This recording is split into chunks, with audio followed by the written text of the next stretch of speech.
Et si les microbiotes étaient une des clés majeures pour l'avenir de la médecine, en tout cas l'idée fait son chemin auprès des acteurs de la santé.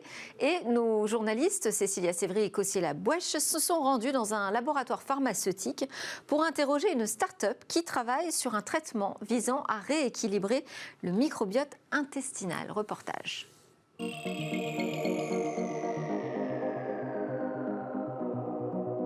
Bonjour. Bonjour. Le microbiote intestinal est un nouvel organe essentiel dans la santé humaine. Il est composé chez chaque individu d'environ 250 espèces bactériennes.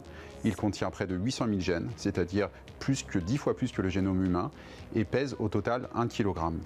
C'est un élément essentiel qui est en interaction permanente avec le reste de l'individu, c'est-à-dire la partie humaine, la partie haute. Cette interaction permet de stimuler le système immunitaire, de protéger contre les infections. Et nous voyons aujourd'hui une altération de ce microbiote intestinal qui impacte environ 25% de la population mondiale. Bonjour, tu vas bien? D'accord. Pour illustrer ce qu'on fait chez MaaT Pharma, ici je vous montre le microbiote intestinal d'un patient qui vient d'être diagnostiqué d'une leucémie aiguë.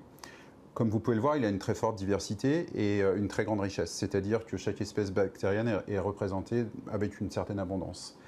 Le patient va recevoir des chimiothérapies, des antibiotiques, et vous pouvez voir qu'à l'issue de ces traitements qui sont très agressifs pour le microbiote intestinal, vous avez une simplification totale du microbiote. Donc le microbiote va être dominé par une ou deux ou trois espèces bactériennes, et ce qui n'est pas bon du tout pour le patient, parce qu'il va perdre ses fonctions de résistance au stress, et notamment il peut développer des infections, il peut développer des complications extrêmement graves. On a développé un premier produit qui a été testé en clinique, c'est-à-dire sur l'homme, et vous pouvez voir qu'après l'administration de notre produit, on peut restaurer le microbiote intestinal à 90% de ce qu'il était avant de recevoir les traitements chimio-antibiothérapie. Pour recoloniser un microbiote, il y a plusieurs modalités. Certains vont poursuivre des approches avec une ou deux souches pour apporter des corrections ponctuelles, je dirais, à la rupture de la symbiose.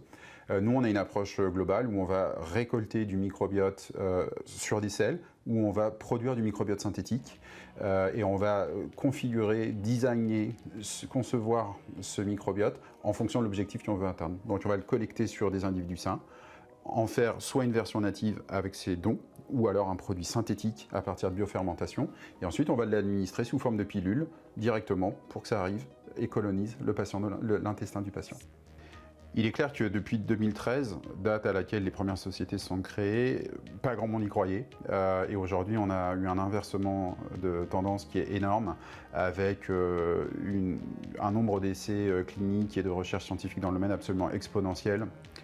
Notre vision des choses, c'est qu'en fait, on est en train de réécrire la médecine, réinventer la médecine en mettant le microbe au milieu de la prise en charge du patient. Et notre objectif, c'est vraiment de recréer ces liens entre le monde microbien et le monde humain, la symbiose, et d'avoir une approche à la fois holistique et personnalisée du patient, et non pas simplement le traitement des symptômes de la maladie humaine, de la partie humaine, mais également le traitement systémique pour les patients.